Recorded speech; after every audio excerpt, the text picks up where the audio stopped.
Isn't like breaking the fourth wall then? Well, they're not specifically addressing the audience, but we'll get to that. That'll be coming up. Wait, so like, Yeah, so one of the famous Shakespeare soliloquies is Hamlet. When he walks out on stage, he's holding a skull and he says, "To be or not to be, whether 'tis nobler," and goes on, you know, his whole long spiel. He's not actually talking to anyone. So a dialogue, two people or more are talking. A soliloquy is just sort of a character talking about how he feels. Yeah, Ira. Would TED Talks be like this?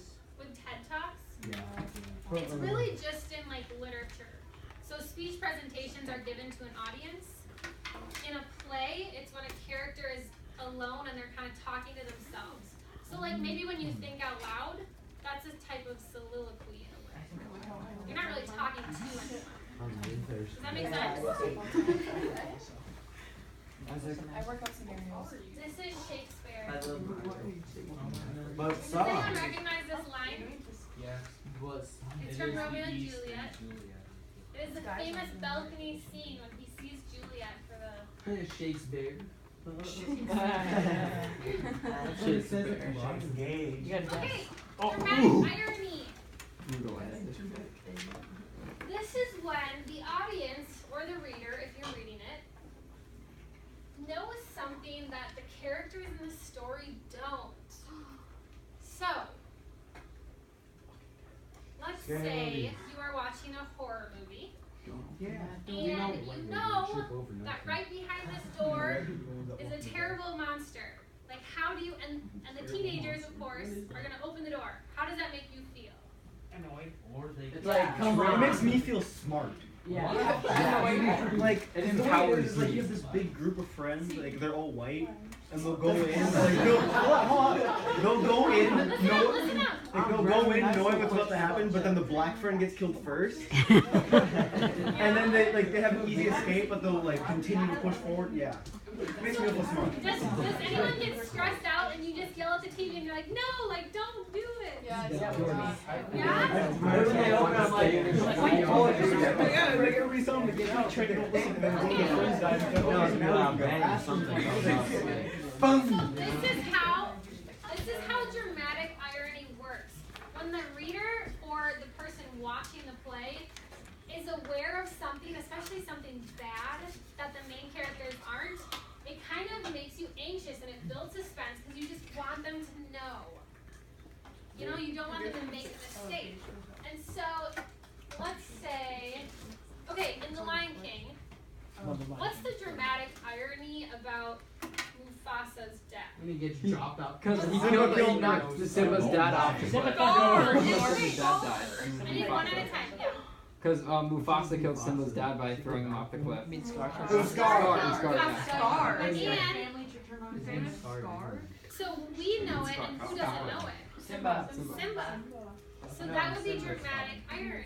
Simba thinks they killed him. Simba. Simba thinks it was his fault. You can start thinking of this in Romeo and Juliet. Here's a freebie for the I worksheet. have no idea what you just said. Oh, text message. What is the dramatic irony with the deaths of Romeo and Juliet? What do we know that You know, certain characters like- don't know? You know she's alive, but he doesn't know. Romeo Like the never letter checks his sent. phone. Maybe if it was modern. Yeah, we know that she's alive and Romeo doesn't. So what happens as Romeo sees what he thinks is his dead wife and he begins the actions of killing himself, it builds suspense and anxiety in us because we don't want him to because we know something that he doesn't know. When did you do this? What if It's April 11th and it's Tuesday. I just pulled this out there. He will laugh here. What to For- say? Did you cite your sources? I have not cited it. Oh, I'm done. oh no. You got me. Guys, this is getting sketchy. Okay. 6 years ago. This is not tinfoil. Dang it. Is it first, outside, inside, last? Is it what? Yeah, for math. Math. I've done it since. It is not the Foil method. math, whatever. I don't know. A foil is, so you'll have two characters who will be foils of one another. And what it is they will contrast in personality sharply with each other. So, for example, I if gotta you agree. have one character that's incredibly loud and talkative and, you know, just very vocal, and then you have a character that's quieter and doesn't talk as much, when you put them next to each other, it kind of brings out the qualities of each. So, in The Lion King, who would the foils be? Which characters are foils of one The another? hyenas. Timon and Pumbaa. The little girl. The little girl? The little lion. Simba's friend. That bird. No. Zazu. Zazu. What about the last time you guys Scar watched and this? Mufasa? Yes, What it's about the Scar. hog and the Timon and I haven't seen Lion King in a long time. Oh, okay, hold on. How about Harry Potter? Who would be foils? Ron. Ron and who? Hermione. Hermione, good. That's a good example of a foil. What about Harry Potter and Voldemort? I didn't like Ron. Yeah, that would work too. I thought I started watching it. Snape and This is a Dumbledore. side move. So I found this picture for you of Mufasa, Scar as foils, and cats. Is anyone a cat person here?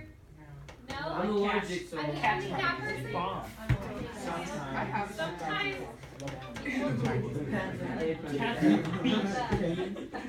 Oh yeah, sorry. All right. This is our last term that we're going to go over. It's an aside. So, in a play, an aside is when a character makes a remark, whether it's to the audience, sometimes it's to another character, that other characters on the stage aren't supposed to hear, but it's in the script. So, in real life, sometimes, you know, we like put our hand up and we say something, but we know that everyone hears it, right? But why do we do this? What's the symbol of that? If we're like, oh, JK, don't tell him. It's meant to convey that it's a sort of secret, that it's like a private thought. But we know in reality that everyone hears it. But when you're watching a play, the other characters, it'll be as if they don't hear it. So when you said breaking the fourth wall, this is where that sort of comes in. Does anyone know what breaking the fourth wall is? If you've seen Deadpool, you should know. What does it mean? So they go directly at the camera, start talking to you, and they're like trying to have a conversation. Yeah. Yeah. Like Dora. So in a play, Yeah, good job, Dora. in a play, it's when the characters, instead of just acting towards each other, someone turns and addresses the audience. And that's called breaking the fourth wall because suddenly like we're involved. So on a side, we'll sometimes do this. Why is it the fourth wall? Because What about the look at the first first I don't wall. know. I think there's probably the history of like the 3 walls in a stage and the fourth one is open. So that's where the audience sits. So it's like they're involving us in their world. Mine would have two. What if the city like half was circled? It's still a Do you Square. guys remember this part of The Lion I'll see my King? son goalie. Is this totally dated?